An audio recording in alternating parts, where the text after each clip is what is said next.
I find myself increasingly hungry for passive educational Rift experiences. VR's ability to so easily inspire wonder is a powerful tool for anyone trying to convey big ideas, particularly in science and nature. Stephen Florence recently released a project that he created for Sheffield Hallam University that allows you to examine the bloodstream from the size of a red blood cell. It's an extremely brief experience and far from perfect, but it gestures towards a really fun way to learn about the body. And contains dissolved proteins, glucose, clotting factors, electrolytes, hormones and carbon dioxide. Plasma also serves as the protein reserve of the human body. It plays a vital role in an intravascular osmotic effect that keeps electrolytes in balanced form and protects the body from infection and other blood disorders. I particularly like that it layers on each element of the blood one by one, accompanied by a brief description. This certainly helps you process and appreciate what you're seeing. At the end of the demo, you're also able to slow down time, allowing you to get a better look at each type of cell. Are the most common type of blood cell and the principal means of delivering oxygen to body tissues. Red blood cells take up oxygen in the lungs and release it into tissues while travelling through the body's capillaries.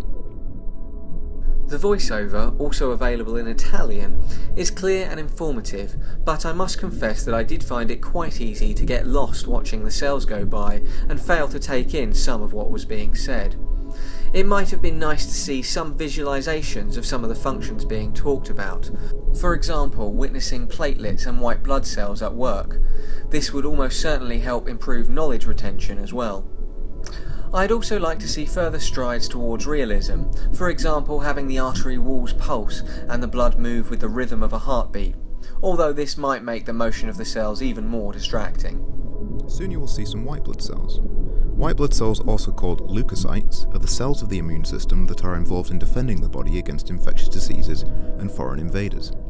All leukocytes are produced and derived from a multipotent cell in the bone marrow known as bone marrow stem cells. Leukocytes are found throughout the body, blood and lymphatic system. The most impactful improvement that could be made right now would be the addition of positional tracking. You really want to be able to dodge the blood cells as they flow past you.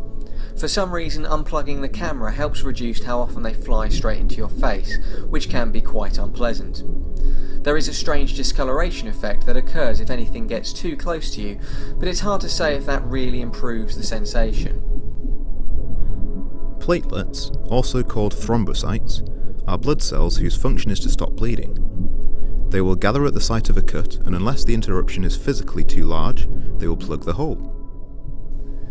Even as basic as the demo is in terms of animation, it is still pretty enthralling content in VR, and it's all too brief. I'd love to see it developed into a fuller journey through the body, and I hope Stephen is able to continue to work on the project. Even now, it's worth checking out if you're interested in the educational side of VR, or if you've got a biology test coming up. The spacebar once, and then once again to return to normal speed. If you would like to start this again from the beginning, please press enter.